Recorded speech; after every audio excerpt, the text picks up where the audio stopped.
Welcome students, RPSC online classes की आपकी अपनी पाठशाला में स्वागत है आपका। क्लास 12th के जो भी बच्चे हैं उनकी पढ़ाई आई होप अच्छी चल रही होगी। स्पेशली जब आप पॉलिटिकल साइंस पढ़ रहे हो तो आपको सारे फैक्ट्स, सारे डेटा हम कोशिश कर रहे हैं कि बिल्कुल अच्छे से अवेलेबल करवाएं, अच्छे से आपको समझाएं। फिर भी अगर कुछ नहीं समझ में आता है तो आप हमें बोल सकते हैं, हम कोशिश करेंगे कि आपकी सारी जो प्रॉब्लम्स है उनको हम सॉल्व कर सकें। तो चलो आज की क्लास शुरू करते हैं। बहुत ही इंटरेस्टिंग टॉपिक है आज की हमारी क्लास का, जब हम पढ़ रहे हैं दो ध्रुवीयता का अंत, जो हम बायोपोलैरिटी का एंड पढ़ रहे हैं ना, तो उसमें एक बहुत ही शानदार टॉपिक है और बहुत ही इंटरेस्टिंग भी है। और वो टॉपिक आज हम पढ़ने वाले हैं, और वो टॉपिक कौन सा है? वो टॉपिक है शॉक थेरेपी।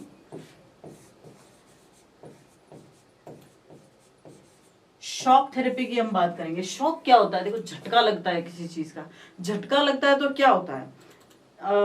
सपोज कीजिए आपको इलेक्ट्रिसिटी शॉक लगा है, आपने कहीं ऐसी जगह पे हाथ लगा दिया जहां पर कोई वायर खुले हो या फिर इस तरह से, तो क्या होता है? तो एक बार को आपका दिमाग सुन्न हो जाता है, शरीर सुन्न हो जाता है बिल्कुल। तो शॉक थेरेपी क्यों कहते हैं, क्या है वो घटना, ये हम आज के वीडियो में पढ़ने वाले हैं। तो ले लीजिए अपने कॉपी पेन, क्योंकि साथ साथ में नोट्स बनाना जितना सही होता है काम, वो उससे उसका जो कंपैरिजन है वो कुछ और नहीं कर सकता। आप अगर साथ साथ में इस चीज को नोट डाउन करते चलते हो, आप साथ साथ में नोट्स बनाते हो, तो यकीन मानिए कि ये चीजें आप कभी भी नहीं भूल पाओगे। ठीक है, तो चलो बात करते हैं अब शॉक थेरेपी की। तो शॉक थेरेपी क्या है? झटका देना। शॉक यानी झटका। अब अगर कोई काम धीरे धीरे, किसी बदलाव को, किसी चीज को अगर धीरे धीरे चेंज किया जाता है तो कई बार हमें फील भी नहीं होता है। आप इसको ऐसे समझिए कि ब्रिटेन में जो राजशाही थी, ठीक है ना, उसको धीरे धीरे राजा ने अपने थोड़े थोड़े अधिकार छोड़ने शुरू किए, जनता को थोड़े थोड़े अधिकार देते गए, और इस तरह से धीरे धीरे चेंजेस हुआ और लोगों को पता ही नहीं चला कि कब राजतंत्र लोकतंत्र में परिवर्तित हो गया। लेकिन जब वही काम बहुत ज्यादा झटके से किया जाए तो होता क्या है? पूरी व्यवस्था में, पूरे जो भी अरेंजमेंट है, पूरा जो मैनेजमेंट है, उसमें आमूलचूल परिवर्तन हो जाते हैं। और ये जो परिवर्तन है कई बार आसानी से स्वीकार कर लिए जाते हैं और कई बार नहीं किए जाते। तो इस तरह के परिवर्तन जो जल्दी से स्वीकार्य नहीं होते, लोगों को हैरान परेशान कर देते हैं, ऐसे परिवर्तन जब किए गए तो ऐसी थेरेपी को शॉक थेरेपी कहा जाता है। अब शॉक थेरेपी कहा किसे गया? शॉक थेरेपी या तो उसको दिया जाता है जिसका दिमाग खराब होता है, कि उसको दिमाग में मशीन लगा के झटके दिए जाए ताकि उसका दिमाग सही ठिकाने आए। लेकिन वो तो नहीं है। हम जब पॉलिटिकल साइंस पढ़ रहे हैं तो हम ऐसी चीज तो नहीं पढ़ेंगे।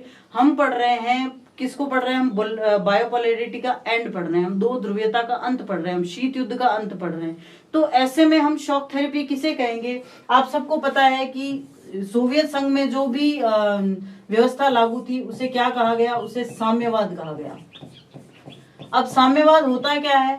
साम्यवाद में उत्पादन के सभी साधनों पर सरकार का हक होता है, कुछ भी निजी हाथों में नहीं होता, और सरकार ये डिसाइड करती है कि उसका वितरण किस प्रकार किया जाना है।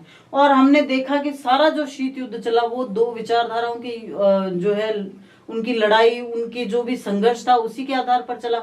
तो साम्यवाद जो था उसका अंत हो गया था सोवियत संघ के अंत के साथ ही। क्या जिसको हमने लास्ट वीडियो में पढ़ लिया था इस चैप्टर के, इस टॉपिक को, तो हमने पढ़ा था कि जो 1991 में सोवियत संघ का अंत हुआ और उसके साथ ही साम्यवादी व्यवस्था का भी अंत हो गया, और वहां भी जो है खुली बाजार नीतियां अपनाएगी। इसको क्या कहा गया? इसको कहा गया साम्यवाद के अंत को शॉक थेरेपी। लेकिन जब अंत किसी चीज का होता है तो वहां कुछ और उदय भी होता है। तो इस साम्यवाद के अंत के साथ ही यहाँ लागू क्या हुआ? यहाँ लागू हुआ पूंजीवाद। अब यहाँ सोचने की बात यह है कि इतने सारे देश, हमने देखा कि सोवियत संघ से 15 देश बने और उसके अलावा 7 देश और थे जो उस विचारधारा से अलग हुए, यानी टोटल कितने हुए? टोटल 22 देश। 22 देशों में अचानक से साम्यवाद की जगह पूंजीवाद लागू किया गया। या इसको ऐसे कह सकते हैं कि साम्यवादी विचारधाराओं से जो भी जुड़ी हुई नीतियां थी उन नीतियों को हटाया गया और पूरी तरह अर्थव्यवस्था में आमूलचूल परिवर्तन किया गया। यानी कि इसका सबसे बड़ा इफेक्ट किस पर पड़ा? उस देश की अर्थव्यवस्था पर पड़ा। अर्थव्यवस्था में क्या किया गया? अर्थव्यवस्था में परिवर्तन किया गया। तो आप सोचिए कि एक झटके में अगर किसी देश की अर्थव्यवस्था में परिवर्तन कर दिया जाए, उसको अपसाइड डाउन कर दिया जाए, बिल्कुल उल्टा बना दिया जाए, तो लोगों पर क्या ही असर पड़ेगा। आप इसको हमारे देश के लिए इमेजिन कर सकते हो कि हमारे देश में लोकतंत्र है, समाजवादी अर्थव्यवस्था है, कुछ चीजें जो है निजी हाथों में है, कुछ चीजें अभी भी सरकारी हाथों में है, और इस तरह से एक सामंजस्य के साथ अर्थव्यवस्था चल रही है। अब अगर एक झटके में परिवर्तन किया जाए, सरकार ये कह दे कि सारा का सारा जो भी निजी है चीजें उन सबको सरकार अधिग्रहित करेगी, तो जिन लोगों के हाथ में वो सब चीजें हैं क्या वो इसका विरोध नहीं करेंगे? ठीक है, तो यानी कि ये आमूलचूल परिवर्तन जो अर्थव्यवस्था में किया गया, इसको क्या कहा गया? इसको कहा गया शॉक थेरेपी। ठीक है ना, तो अब आप लगभग ये समझ गए हैं कि शॉक थेरेपी होती क्या है। शॉक थेरेपी का मतलब है कि वो जो कम्युनिज्म वाली विचारधारा वाले जो भी अर्थव्यवस्थाएं थी, साम्यवाद से प्रेरित जो अर्थव्यवस्थाएं थी इस शीत युद्ध के दौर में, या जिनको हम पूर्वी गठबंधन कह सकते हैं, पूर्वी गठबंधन से जुड़ी जो अर्थव्यवस्थाएं थी, जो देश थे, उनकी अर्थव्यवस्था में पूरी तरह से परिवर्तन कर दिया गया और उनको जो पश्चिमी अर्थव्यवस्था है उसके बराबर लाने के लिए ये सब किया गया था। अब ये किया क्यों गया था? ये बराबर लाने के लिए किया गया था। तो इस सारी प्रक्रिया को शॉक थेरेपी कहा जाता है। शॉक थेरेपी में बहुत सी ऐसी चीजें हुई जिसने लगभग उन अर्थव्यवस्थाओं को बर्बाद कर दिया था। तो यानी आपको अब समझ में आ गया होगा कि शॉक थेरेपी किसे कहा जाता है और क्यों कहा जाता है। अगर आपको लिखने के लिए कहा जाए प्रॉपर वर्डिंग, तो आप क्या लिखेंगे? तो आप ये लिखेंगे कि साम्यवादी अर्थव्यवस्थाओं में सोवियत संघ के विघटन के बाद जो अचानक से आमूलचूल परिवर्तन किए गए, उससे उन देश की अर्थव्यवस्थाओं को बहुत बड़ा झटका लगा और इसीलिए इस पूरी प्रक्रिया को, इस पूरी प्रोसेस को शॉक थेरेपी कहा जाता है। ठीक है ना, तो चलिए आगे बढ़ते हैं और देखते हैं कि शॉक थेरेपी है क्या। शॉक थेरेपी का शाब्दिक अर्थ है आघात पहुंचाकर उपचार करना, है ना। जैसे मैंने कहा कि कोई व्यक्ति अगर दिमागी तौर पर बहुत ज्यादा बीमार है तो कई बार उसे झटका दिया जाता है। आघात यानी झटका देना, तो उसे झटका देकर उसका इलाज किया जाता है, तो उसको हम शॉक थेरेपी कहते हैं। सो shock therapy literally means healing after trauma, झटका देना और फिर उसका इलाज करना। सोवियत संघ के विघटन के बाद जब रूस, मध्य एशिया के गणराज्य और पूर्वी यूरोप के देशों में साम्यवाद से पूंजीवाद की और परिवर्तन का जो मॉडल अपनाया गया, उसे शॉक थेरेपी कहा गया। ठीक है ना। After the disintegration of the Soviet union, the model of change from communism to capitalism was called shock therapy in Russia, the republics of Central Asia and the countries of Eastern Europe। तो यानी इसमें कौन कौन सम्मिलित थे? रूस तो था ही क्योंकि वो सोवियत संघ का उत्तराधिकारी था, तो रूस, उसके अलावा जो मध्य एशिया के देश थे वो, और पूर्वी यूरोप के देश। ठीक है ना, तो इनमें ये सब परिवर्तन किए गए। ये थेरेपी विश्व बैंक और अंतरराष्ट्रीय मुद्रा कोष द्वारा निर्देशित थी। ये बहुत बड़ी पॉलिटिकल जो हम कहते हैं स्ट्रेटजीज, उनकी बातें होती है।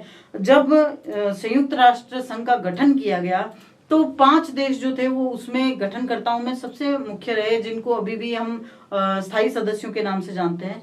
और इसमें भी रूस, अमेरिका, ब्रिटेन, फ्रांस, इनका बहुत बड़ा हाथ था। तो अब हम देख सकते हैं कि अगर 5 में से 3 पूंजीवादी देश है, यानी कि फ्रांस, ब्रिटेन और अमेरिका, ये पूंजीवादी देश थे और इन्होंने संयुक्त राष्ट्र जो संघ था उसकी स्थापना में बड़ा सहयोग दिया था। और खास करके उसकी से रिलेटेड जो भी संस्थाएं थी, चाहे वो वर्ल्ड बैंक हो, चाहे मुद्रा कोष हो, चाहे वो यूनिसेफ हो, यूनेस्को हो, इस तरह की कोई भी संस्था, उनको चलाने में बहुत बड़ी वित्तीय सहायताएं दी।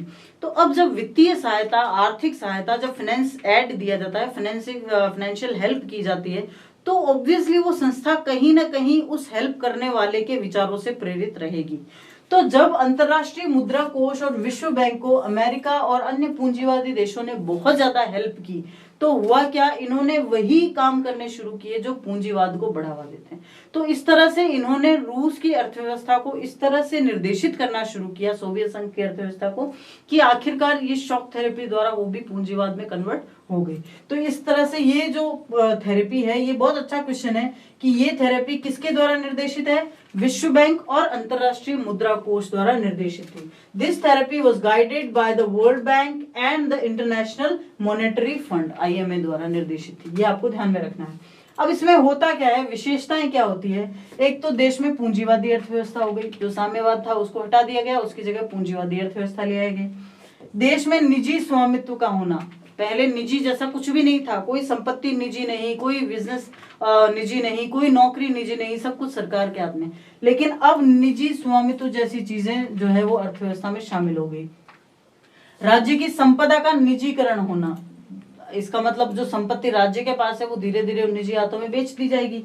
सामूहिक फार्म को निजी फार्म में बदलना, जब हमने इससे पहले सोवियत संघ के बारे में पढ़ा था कि उसमें साम्यवाद होता है तो होता क्या है, तो जैसे मैंने आपको पहले भी समझाया था कि छोटी छोटी जो जोतें होती है, कृषि जोतें होती है, फार्म्स होती हैं, उनको मिलाकर बड़ी बड़ी जोतें बनाई गई, विशाल काय जो है फार्म्स बनाए गए और उन फार्म्स पर खेती की गई और उस खेती को भी जो उपज होती थी वो राज्य के सरकार के पास ही जाती थी। अब क्या किया गया, इन सामूहिक फार्म्स को वापस निजी फार्म्स में बदल दिया गया।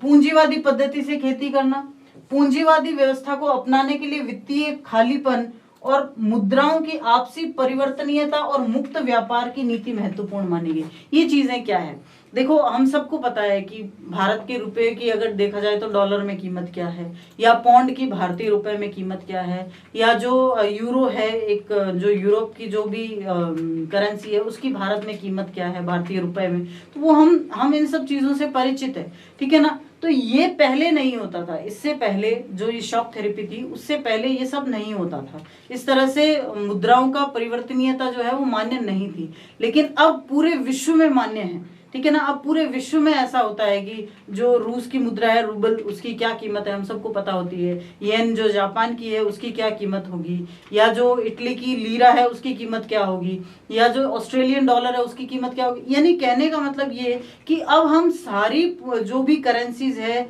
जो भी मुद्राएं हैं, उनकी पूंजी से भलीभांति परिचित है, लेकिन ये पहले ऐसा नहीं था। तो ये भी शॉक थेरेपी का ही एक हिस्सा है।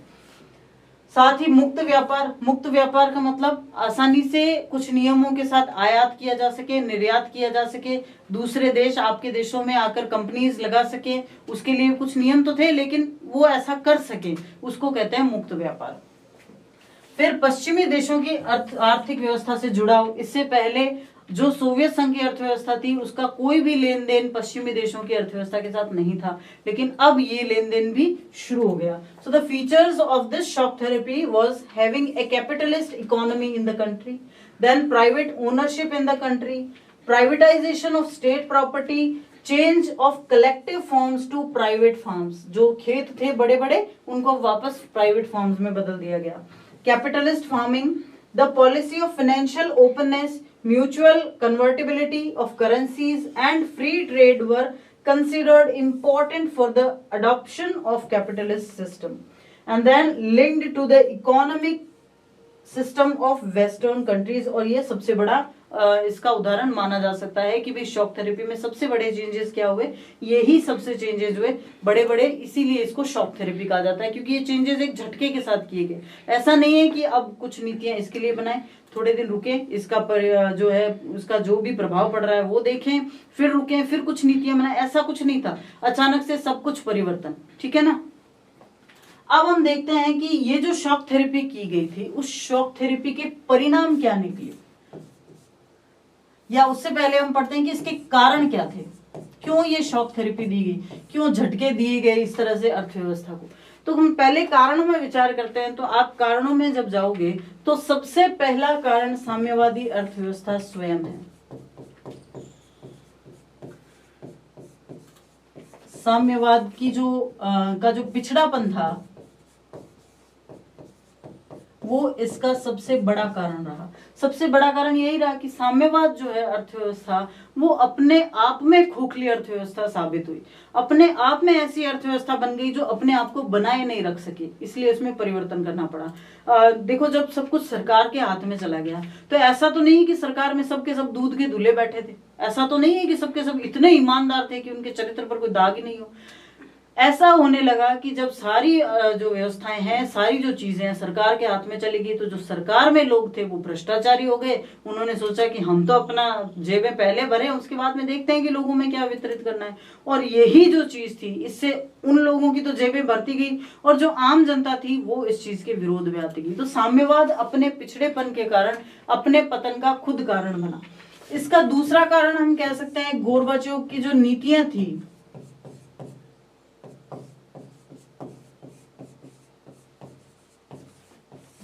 गोरबाचेव ने जो नीतियां आरंभ की थी वो नीतियां भी शॉक थेरेपी का कारण बनी। गोरबाचेव ने जो ग्लासनोस्ट और पेरेस्ट्राइका की नीतियां जो अपनाई थी वो नीतियां इसका कारण बनी क्योंकि ग्लासनोस्ट में क्या कहा गया कि अब खुलेपन की नीति अपनाई जाएगी, यानी अब हमारे बाजार को जो है दूसरे बाजारों के लिए खोल दिया जाएगा। और साथ ही पेरेस्ट्राइका अपनाई गई। पेरेस्ट्राइका में ये कहा गया कि हम बाजार को परिवर्तनीय बना रहे हैं, यानी अब हमारे बाजार में परिवर्तन करना, अब हमारी अर्थव्यवस्था में परिवर्तन करना इजी हो जाएगा। तो हालांकि ये नीतियां साम्यवाद के अनुरूप बिल्कुल नहीं थी, और ये नीतियां अपनाते ही पूंजीवादी अर्थव्यवस्था की नींव पड़ गई थी, और इसलिए ये परिवर्तन जो है अवश्यंभावी हो गया था। तीसरा कारण अब हम आराम से पता लगा सकते हैं कि जो भ्रष्टाचार है वो हद से ज्यादा बढ़ गया था। भ्रष्टाचार बहुत बढ़ गया था और लोगों का विरोध जायज ही था कि जब सरकार में भ्रष्ट लोग बैठे हैं तो वो हमारे लिए क्या ही साम्यवाद लेके आएंगे। चौथा कारण तो हम इसी से निकाल सकते हैं कि लोगों में बहुत ज्यादा असंतोष हो गया था।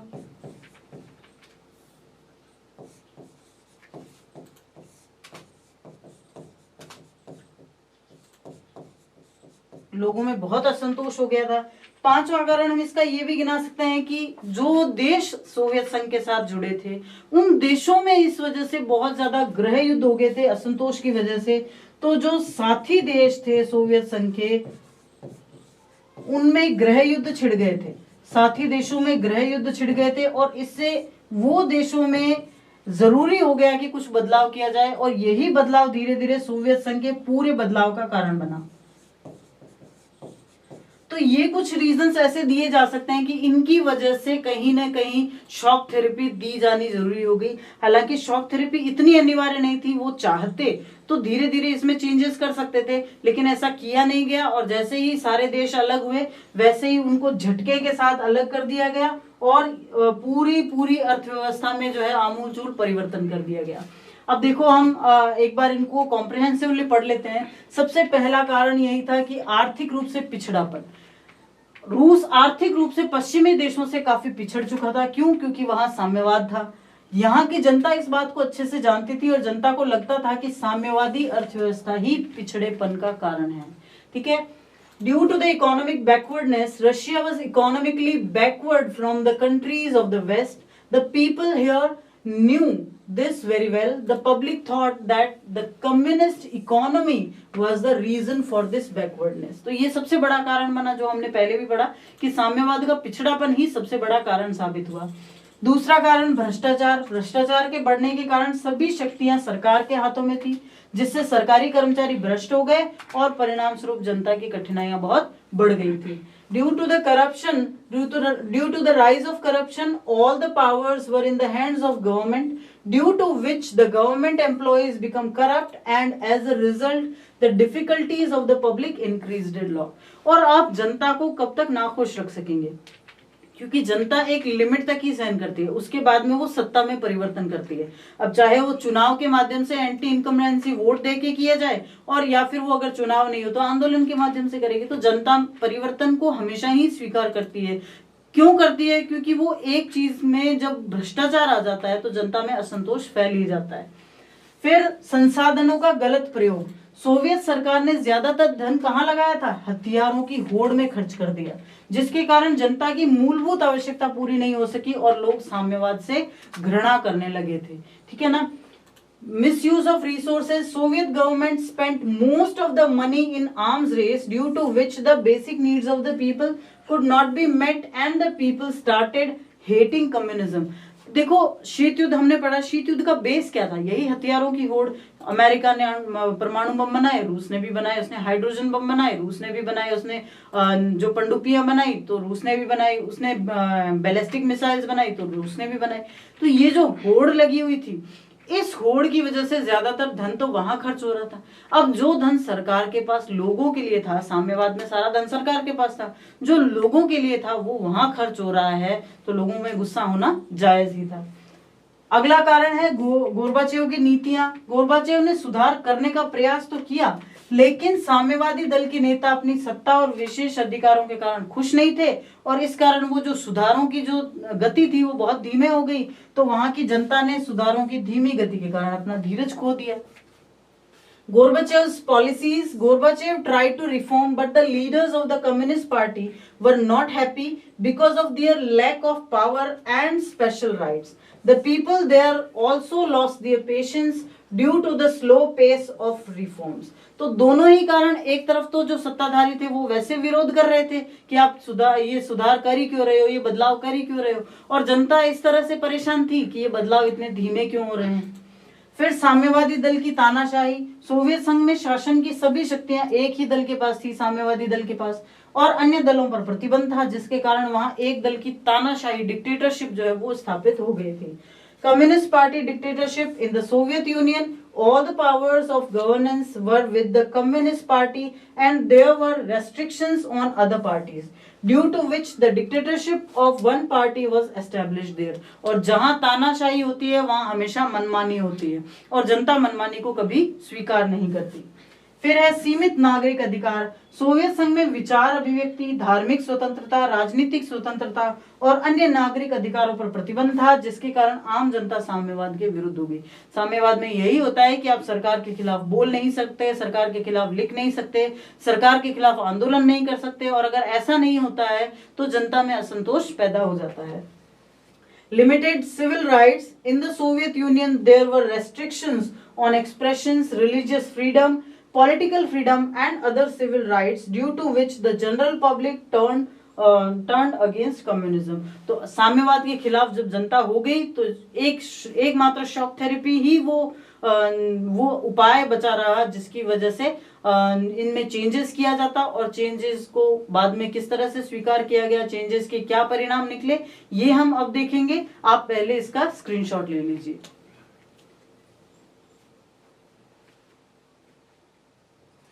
तो जब हमने पढ़ा कि शॉक थेरेपी के कारण क्या थे, अब देखते हैं शॉक थेरेपी के परिणाम क्या निकले। शॉक थेरेपी दी गई, उसके कारण क्या थे, अब इससे हुआ क्या। इससे होना था, सबसे पहला इसका जो परिणाम निकला उसको कहा गया गराज सेल। गराज सेल क्या होता है? देखो, गराज सेल का मतलब होता है कि किसी भी चीज को औने पौने दामों में बेच दिया जाए। आप देखते हैं कि जब आपने कोई पुरानी गाड़ी खरीदनी होती है या कोई पुराना पार्ट खरीदना होता है या कोई इस पुरानी चीज खरीदनी होती है तो आप कहाँ जाएंगे? कबाड़ी वाले के पास। कबाड़ी वाला क्या कहेगा? भाई तू दे जितना दे दे इसका, ठीक है ना। तो कुछ यही हाल सारी वित्तीय संस्थानों का हो गया था। क्यों? क्योंकि अब साम्यवाद से पूंजीवाद की तरफ प्रेरित किया जा रहा था अर्थव्यवस्था को, तो ऐसे में निजी हाथों में सारे संस्थानों को बेचा जाना था। सरकार को क्या ही फर्क पड़ता है कि उसको कितने में बेचा जा रहा है, तो सरकार ने उसको औने पौने दामों में जैसे आए वैसे बेच दिया। तो इसको गराज सेल का नाम दिया गया और इसको ये भी कहा गया कि ये दुनिया की सबसे बड़ी गराज सेल है। ये इसका सबसे बड़ा परिणाम निकला। दूसरा परिणाम इसका ये निकला कि अर्थव्यवस्थाएं जो थी वो चरमरा गई।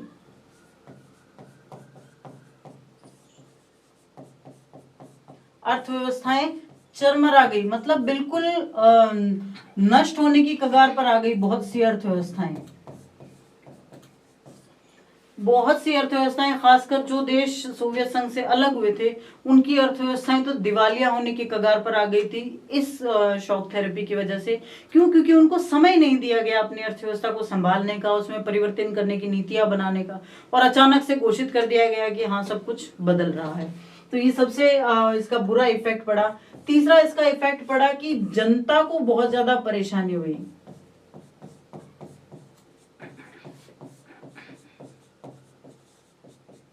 जनता में बहुत ज्यादा परेशानी हुई। ऐसा इसलिए हुआ क्योंकि जैसे ही आप चेंज करते हो, आप इसको ऐसे देखिए कि आप कोई चीज 10 रुपए में खरीद रहे हो, ठीक है, और आप उसी चीज की कीमत अगर आपको $10 देनी पड़े तो क्या होगा? आप सब जानते हो कि डॉलर की कीमत रुपए के मुकाबले कितनी है, ठीक है। तो ऐसे में क्या 10 रुपए और $10 में आपके लिए कोई फर्क नहीं है? बिल्कुल बहुत फर्क है। एक इंसान अगर 10 रुपए कमा रहा है और एक इंसान $10 कमा रहा है तो $1 की कीमत अगर 70 रुपए भी मानी जाए तो इसका मतलब $10 कितने हुए? 700 रुपए। तो एक इंसान 10 रुपए कमा रहा है, एक 700 रुपए कमा रहा है, कितना फर्क होता है। तो एक चीज के लिए हम 10 रुपए खर्च करें और उसी चीज के लिए हमें 700 रुपए खर्च करने पड़े, तो बहुत फर्क होता है इस चीज में। तो ये चीजें जो है जनता में परेशानी का सबब बनी और जनता को बहुत सारी मुश्किलें झेलनी पड़ी।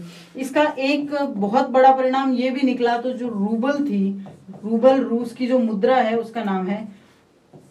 रूबल की कीमतों में भारी गिरावट आई।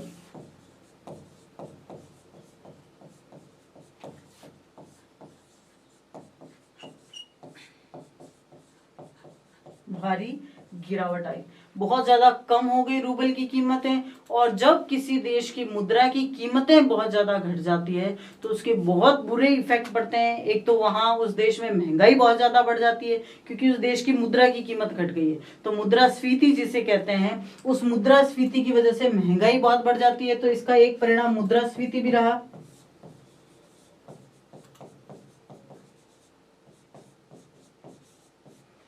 ठीक है ना, मुद्रास्फीति बहुत बढ़ गई, रूबल की कीमतों में बहुत ज्यादा गिरावट आ गई। और इसका एक परिणाम ये भी रहा कि मुद्रास्फीति बढ़ने के साथ साथ ये जो महंगाई थी वो बहुत ज्यादा बढ़ गई थी।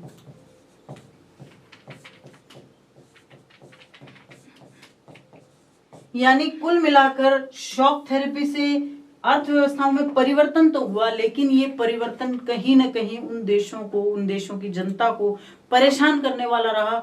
और ये जो संक्रमण काल का दौर रहा, संक्रमण 10 से 15 साल का ये जो संक्रमण कालीन दौर रहा, ये बहुत ही बुरा निकला, खास करके उन देशों की अर्थव्यवस्थाओं को। इसका एक परिणाम ये भी निकला कि कई सारे देशों में तानाशाही सरकार स्थापित हुई। तानाशाही की जो सरकार है वो स्थापित हुई। अचानक से परिवर्तन किए गए, तो अचानक से परिवर्तन करने के कारण संसद को कम शक्तियां मिली, संसद की शक्तियों में कमी आई।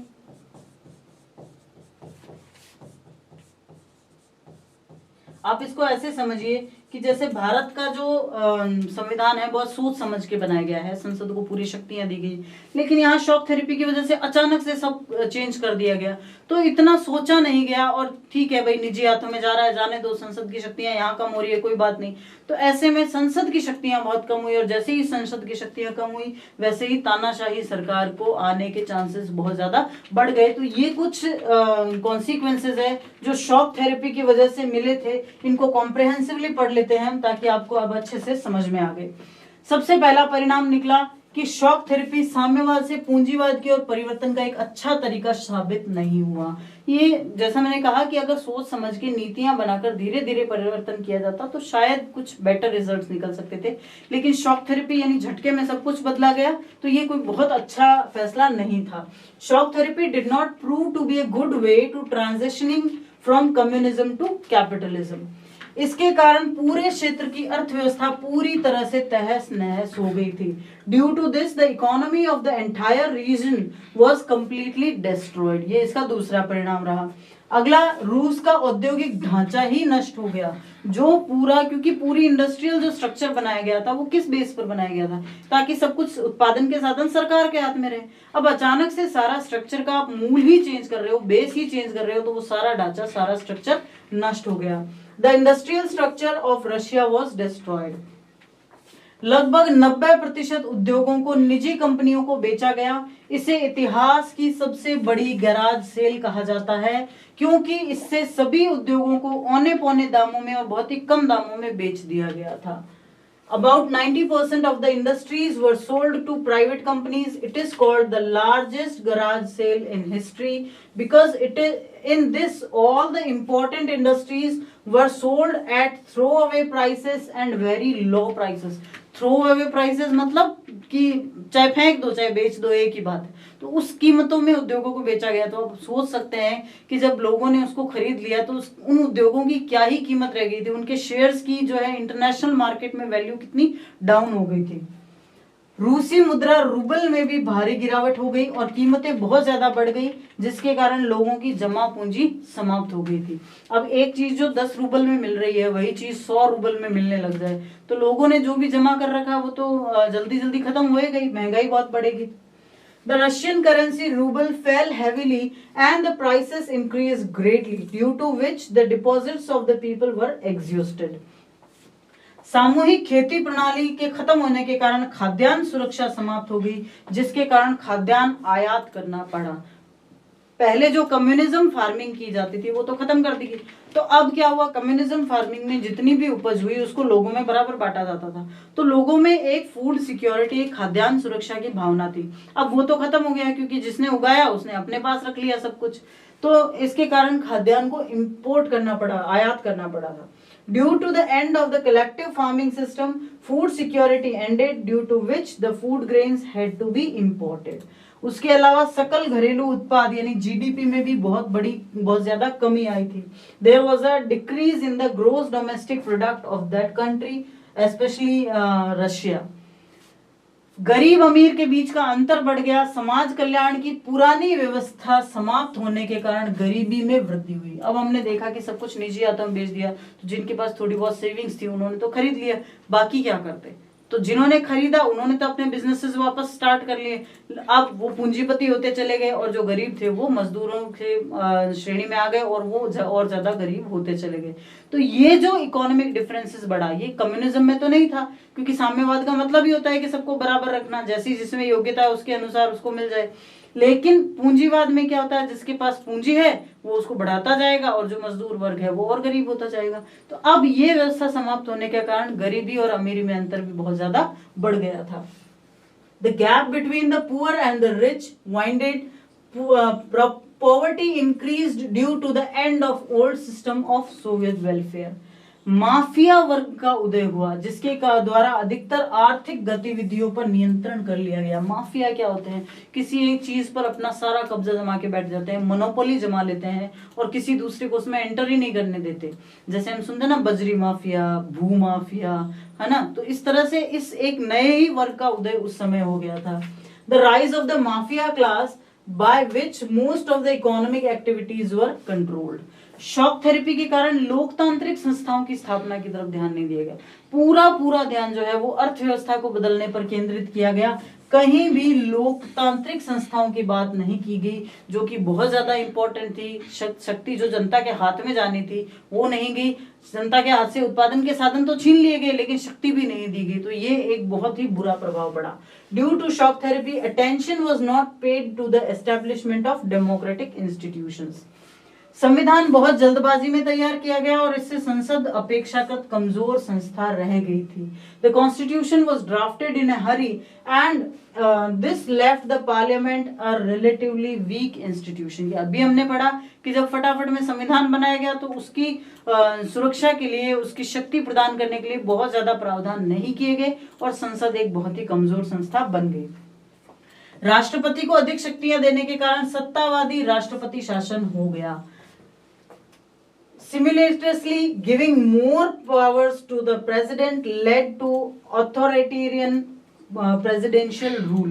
जो राष्ट्रपति थे उनको बहुत ज्यादा सत्ता दे दी गई और कहीं ना कहीं सारे राष्ट्रपति जो है फिर उन्होंने संविधान में अपने अनुसार चेंजेस किए और उससे हुआ क्या, वो तानाशाह की तरह गद्दी पर बैठ गए। जैसे इसका एग्जाम्पल ये है कि तुर्कमेनिस्तान और उज्बेकिस्तान के राष्ट्रपतियों ने पहले 10 वर्ष तक अपने आप को इस पद के लिए बहाल किया और इसके बाद इस समय सीमा को 10 वर्षों के लिए और बढ़ा दिया। तो जो the presidents of Turkmenistan and Uzbekistan first extended themselves in this position for 10 years and then extended this time limit for another 10 years. तो यानी कि अगले 20 सालों तक उन्होंने अपने आप को इस पद के लिए सुरक्षित कर लिया कि कोई हमें हटा नहीं सकता। तो ये एक तरह से जनता का शासन नहीं रहा, एक तरह से तानाशाही डिक्टेटरशिप हो गया था। शॉक थेरेपी से रूस के आधे बैंक और वित्तीय संस्थान दिवालिया हो गए थे। Shock therapy led to the bankruptcy of half of the Russia's banks and financial institutes. यानी अगर ओवरऑल देखा जाए तो इस शॉक थेरेपी के कोई बहुत अच्छे परिणाम नहीं लिखते। जो काम धीरे धीरे योजनाबद्ध तरीके से स्टेप बाय स्टेप किया जाता और उसके बाद में उसके अच्छे परिणाम निकलते, शायद उससे और ग्रोथ होती, वही काम एक झटके से किया गया और उससे बहुत ही बुरे परिणाम निकले। तो यानी ओवरऑल शॉक थेरेपी के कारणों और परिणामों को हमने पढ़ा। एक इंपॉर्टेंट इसमें से पॉइंट निकल के आया था और वो पॉइंट था गराज सेल का। तो एक बार उसके बारे में भी हम पढ़ लेते हैं कि गराज सेल है क्या। शॉक थेरेपी से उन सभी देशों की अर्थव्यवस्था चरमरा गई जहां साम्यवादी शासन था। रूस और बाकी सभी ऐसे देशों में लगभग 90% उद्योगों को निजी हाथों में बेच दिया गया। आर्थिक ढांचे का यह पुनर्निर्माण चूंकि सरकार द्वारा निर्देशित था और सरकार द्वारा भी नहीं था, उसकी बजाय बाजारी ताकतें इन्हें निर्देशित कर रही थी। तो हुआ क्या कि ये कदम सभी उद्योगों को मटियामेट करने वाला साबित हुआ, इसीलिए इसे इतिहास की सबसे बड़ी गराज सेल के नाम से जाना जाता है। Shock therapy collapsed the economies of all the countries under communist rule. About 90% of industries in Russia and other such countries were sold to private hands. Therefore, this step provided to be a disaster for all the industries. It is known as the largest garage sale in history. इसी को इतिहास में garage cell के नाम से जाना जाता है। बहुत ही इंपॉर्टेंट क्वेश्चन है, अगर आप लघुत्तरात्मक याद करते हो तो कभी कभी जो बड़े क्वेश्चन आते हैं उनमें भी एक पॉइंट के रूप में आ जाता है, नहीं तो लघुत्तरात्मक में तो सो श्योर है कि ये क्वेश्चन बहुत ही इंपॉर्टेंट क्वेश्चन बनता है। तो आप चाहे तो अभी से इसको इंपॉर्टेंट का जो है निशान लगा सकते हो। अब गराज सेल जैसी हालात उत्पन्न क्यों हुए, क्यों ये गराज सेल लगानी पड़ी सरकार को? सबसे पहले तो महत्वपूर्ण उद्योगों की कीमत ही कम करके आंकी गई और उन्हें औने पौने दामों में बेच दिया गया। बहुत मतलब उनकी जो वास्तविक कीमत थी उस कीमत से बहुत कम कीमत उनकी आंकी गई थी। Important industries were undervalued and were sold on throw away prices. हालांकि इस महाबिक्री में शामिल होने के लिए सभी नागरिकों को अधिकार पत्र दिए गए थे, लेकिन अधिकांश नागरिकों ने अपने अधिकार पत्र काला बाजारियों के हाथों बेच दिए क्योंकि उनको धन की जरूरत थी। अब देखो घटनाएं किस तरह एक दूसरे से जुड़ती है। हमने देखा कि रूबल की प्राइसेस बहुत घट गई थी, रूबल जो मुद्रा है रूस की, उसकी कीमत कम हो गई तो महंगाई बढ़ गई। अब जनता उस सेल में जाए खरीदने के लिए कि भाई उद्योगों को खरीदेंगे, या फिर जनता अपने जरूरत का सामान खरीदे, ठीक है ना, महंगाई बढ़ रही है तो उसके लिए भी पैसे चाहिए होते हैं। तो जनता ने क्या किया, जिनके पास ज्यादा पैसे थे उनको अपने अधिकार पत्र बेच दिए। तो इससे कुछ लोगों के हाथ में ये ताकत आ गई कि वो सारी चीजों को खरीद सके। अगर पूरी जनता के हाथ में होती तो शायद इतने कम दामों में इसको नहीं बेचा जाता। Although all citizens were given right letters to participate in this great sale, most of the citizens sold their right letters to black marketers because they needed money. ठीक है ना, तो इससे क्या हुआ, इससे बहुत कम लोगों के हाथ में वो अधिकार पत्र बचे और जिनके हाथ में थे उन्होंने मनचाही कीमतों पर उनको खरीदा। रूसी मुद्रा रूबल के मूल्य में नाटकीय ढंग से गिरावट आई। मुद्रास्फीति इतनी बढ़ी कि लोगों की जमा पूंजी भी खत्म हो गई। The value of the Russian currency, the ruble, fell dramatically. Inflation soared that even people deposits were exhausted. तो ये गराज सेल, जिसको विश्व की या इतिहास की सबसे बड़ी गराज सेल कहा जाता है, ये बहुत ही इंपॉर्टेंट पॉइंट है, आपको याद भी रखना है, ठीक है ना। तो यहाँ तक हमने पढ़ लिया है कि क्यों, किस तरह से सोवियत संघ का पतन हुआ, किस प्रकार से उसके बाद के कॉन्सिक्वेंसेस आए, क्यों ये शॉक थेरेपी अपनाई गई, उसके क्या कारण रहे और क्या परिणाम रहे। अब आपके लिए क्वेश्चंस हैं जो आपको सॉल्व करने हैं और आपको इनके आंसर्स जो हैं आपको कमेंट बॉक्स में लिखने हैं ताकि हम देख सकें कि आपने कितना पढ़ा है, आपने कितना सीख लिया है। अब इस चैप्टर में बहुत आपके लिए दोनों तरह से फायदेमंद है। आप सभी क्वेश्चंस का आंसर देते जाइए। Will here to announce the name whoever will answer properly for the whole chapter. और दूसरा, आपकी तैयारी तो बेटर हो ही जाएगी इससे। तो पहला क्वेश्चन है, शॉक थेरेपी की प्रक्रिया किनके द्वारा निर्देशित थी, ठीक है ना। By whom was the process of shock therapy directed? किसने निर्देशित किया, किसने अपनाया नहीं, किसने निर्देशित किया इनको। गोर्बाचेव की किन नीतियों को आर्थिक सुधार के लिए उत्तरदायी माना जाता है? वो कौन सी नीतियां थी, मैं शुरू से आपको बताते जा रही हूँ, ठीक है ना। तो वो कौन सी नीतियां थी जिनको आर्थिक सुधारों के लिए उत्तरदायी माना जाता है, उन नीतियों के नाम आपको बताने हैं। Which policies of Gorbachev are considered responsible for economic reform? अगर आपने ये वीडियो ध्यान से देखा है तो आपको वो नीतियों के नाम भी अच्छे से याद हो जाएंगे। उद्योगों को निजी हाथों में बेचने की घटना को इतिहास में किस नाम से जाना जाता है? ये तीसरा क्वेश्चन है। By what name is the phenomenon of selling industries to private hands known in history? ठीक है, ये तीसरा क्वेश्चन है। और नेक्स्ट क्वेश्चन है, रूस की मुद्रा का नाम बताइए। Name the currency of Russia. और लास्ट क्वेश्चन है, शॉक थेरेपी अपनाए जाने का प्रमुख कारण क्या था, सबसे मेन रीजन क्या था? What was the main reason for adopting shock therapy? ठीक है ना। तो ये क्वेश्चंस है, अगर आप इन क्वेश्चंस को अच्छे से आप आंसर दे सकते हो, इसका मतलब आपकी कॉम्प्रिहेंसिव पावर बहुत अच्छी है। और यही हमें देखना है कि आप कितना समझते हो, कितना देखते हो और कितना पढ़ते हो, आपको यहाँ जो पढ़ाया जाता है। तो इस वीडियो में बस इतना ही। जल्दी से जल्दी अपने आंसर्स कमेंट बॉक्स में लिखिए ताकि हम देख सके कि हमारे बच्चे हमसे कैसे जुड़े हुए हैं। ठीक है, मिलते हैं अगले वीडियो में नए क्वेश्चंस के साथ। वेट करिए। Thank you.